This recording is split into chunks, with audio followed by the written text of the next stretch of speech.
یہ بات سمجھ لیں کہ لبرلزم کے معاملے میں پاکستان کو لبرل اسٹیٹ بنانے کے معاملے میں کہ کوئی کسی مذہب کی ضرورت نہیں، سب مادر پدر آزاد پھریں، اس میں یہ ساری سیاسی جماعتیں الا ماشاءاللہ کٹھی ہیں، سب کا ایک ہی نظریہ ہے۔ میں صحیح کہہ رہا ہوں، میں دلائل دوں گا، اس میں سب ایک جیسے ہیں۔ کوئی تھوڑا سا کان ادھر سے جا کے پکڑتا ہے، کوئی ادھر سے، ایک صاحب کہہ رہے ہیں بالکل جی بالکل کوئی مندر نہیں بننے چاہیے، اور اپنے دور حکومت میں انہوں نے گردواروں پہ اتنا کام کرایا کہ علمان والحفیظ بڑے بڑے گردوارے بنائے، اور مذہبی لوگوں کی ہمدردیاں لینے کے لیے جب اپوزیشن میں ہوتے ہیں یا کمزور ہوتے ہیں تو پھر یہ کہانیاں بناتے ہیں۔ وہ جی کہتے ہیں کسی مذہب کو کسی مذہب پر فوقیت نہیں، وہ تمہارا کوئی مذہب ہوگا جس کو کوئی فوقیت نہیں؟ ہم تو مدینے والے رسول کے ماننے والے ہیں، جس طرح محبوب نبیوں کے سربراہ ہیں، سلطان ہیں، سید ہیں، اسی طرح حضور کا دین بھی سارے دینوں کا سربراہ اور سردار۔ آپ کا کوئی دین ہوگا، ہمارا تو دین باقی دینوں پہ فوقیت رکھتا ہے۔ قرآن نے کہا هو الذی ارسل رسولہ بالہدی ودین الحق لیظہرہ علی الدین کلہ، فرمایا ہم نے تو یہ محبوب بھیجے اس لیے ہیں کہ یہ اس دین کو سارے دینوں پر غالب کر دیں گے، اور تمہیں چونکہ پتہ ہی نہیں ہے تو تم تو جہالت کی بولی بولتے ہو، تمہیں دین کی حروف ابجد کا بھی نہیں پتا۔ یاد رکھ لو کنتم خیر امت اخرجت للناس، اللہ فرماتے ہیں میرے محبوب کا کلمہ پڑھنے والے ساری امتوں میں بہترین امت، بہترین امت ہیں ساری امتوں۔ پتہ نہیں کہاں بیٹھ کے کہانیاں بناتے ہیں اور پھر یہ کہانیاں سناتے ہیں۔ اور جہاں تک معاملہ ہے مندر بننے کا، یاد رکھنا بتوں کے لیے جگہ بنانا یہ میرے رسول پاک علیہ السلام کے مشن کے ساتھ دھوکہ ہے۔ حضور نے تو ساری ظاہری عمر بت توڑنے میں گزار دی،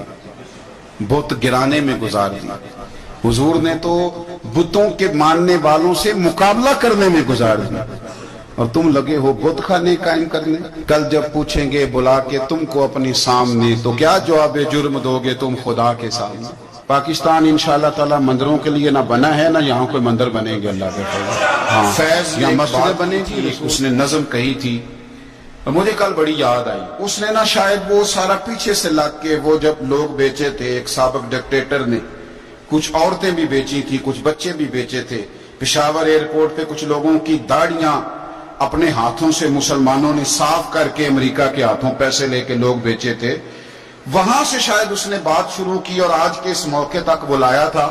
اس نے کہا تھا جس دیش میں ماؤں بہنوں کو اغیار اٹھا کر لے جائیں،